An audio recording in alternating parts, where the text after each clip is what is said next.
Hello students, मैं विक्रम सहजपाल आपके लिए लेकर आया हूँ कॉमन इडियोमैटिक सेंटेंसेस, जिनको आप कहीं भी यूज कर सकते हैं। ये आपके लिए बहुत ज़्यादा प्रोडक्टिव रहेंगे, तो इनको ध्यान से कर लीजिएगा। तो इसमें हम स्टार्ट करेंगे। सबसे पहले है The alpha and omega of his life is money। Alpha and omega उसकी जिंदगी की शुरुआत और अंत, मतलब सब कुछ, उसकी जिंदगी में सब कुछ पैसा ही है। The alpha and omega of his life is money, मतलब स्टार्टिंग और एंडिंग। जो उसकी जिंदगी का मोटिव है, जो उसकी लाइफ है, या आजकल लोगों की जो जिंदगी है वो पैसा ही है। The alpha and omega of the people these days is money, आप ऐसे भी लिख सकते हैं। सेकेंड है people get jobs by backstair influence. लोग कैसे नौकरियां लेते हैं आजकल, या तो रिश्वत देकर या सिफारिश से। तो वो चीज अगर आपने लिखनी है तो उसको आप कहेंगे बैकस्टेयर इन्फ्लुएंस। अगर किसी ने सिफारिश से जॉब ली है तो इट इज सेट, इसको हम क्या कहते हैं, backstair influence. People get jobs by backstair influence. Next है the news of his death came to us like a bolt from the blue. तो उसकी मृत्यु की खबर हमारे लिए एक धक्का था, एक डिजास्टर था। Like a bolt from the blue, हमारे लिए बहुत बड़ा सदमा था। तो जहां पर आपने ये चीज डिफाइन करनी हो कि ये चीज हमारे लिए बहुत बड़ा सदमा था, तो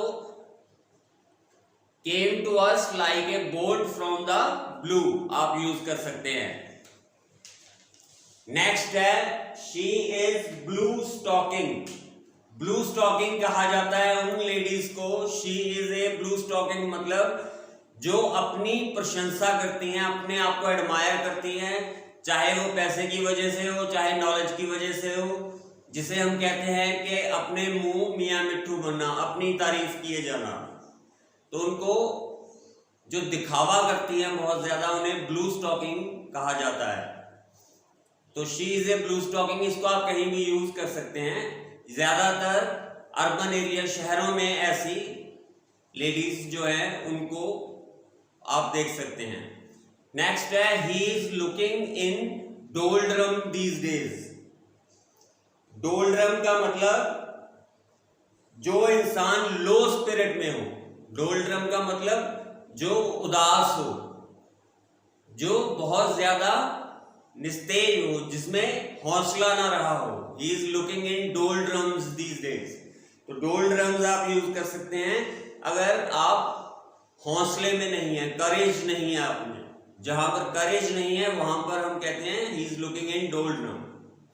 नेक्स्ट है we can not get success by fits and starts. तो हम इर्रेगुलर, जो चीज लगातार ना हो, जिसमें रुकावट, रुक रुक कर काम करना, लगातार मेहनत ना करना, लगातार किसी चीज को कैरी ऑन ना करना, तो उसको हम कहते हैं बाय फिट्स एंड स्टार्ट्स। तो हम एनवायरनमेंट भी नहीं बचा सकते। We can not save environment by fits and starts. तो हम इर्रेगुलर तरीके से काम करके कुछ भी नहीं काम जिंदगी में हासिल कर सकते। तो इसको आप वहां यूज कर सकते हैं। नेक्स्ट है 60% people live a cat and dog life. जिन घरों में झगड़ा होता है, आपसी पति पत्नी में बहुत झगड़ा होता है, या जैसे पति शराब पीकर पत्नी को मारता है, या घरेलू झगड़ा होता है, उनमें किसी वजह को लेकर परिवार में झगड़ा होता है, तो उस जिंदगी को हम क्या बोलते हैं, उस जिंदगी को हम बोलते हैं a cat and dog life. 60% people live a cat and dog life. Next है we should do away with bad customs. Do away with bad customs का मतलब है खत्म कर देना, तबाह कर देना।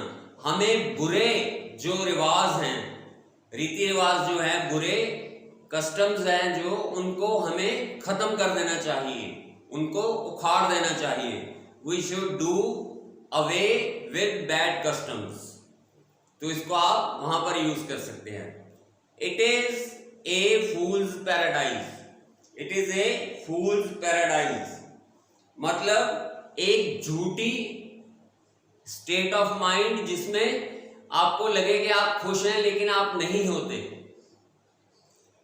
तो जैसे इंसान शराब के नशे में उसे लगता है कि वो खुश है लेकिन हकीकत में वो प्रॉब्लम में होता है, पैसे की वेस्टेज होती है, रेपुटेशन खराब होती है, तो उस स्टेट को हम क्या कहेंगे? It is a fool's paradise.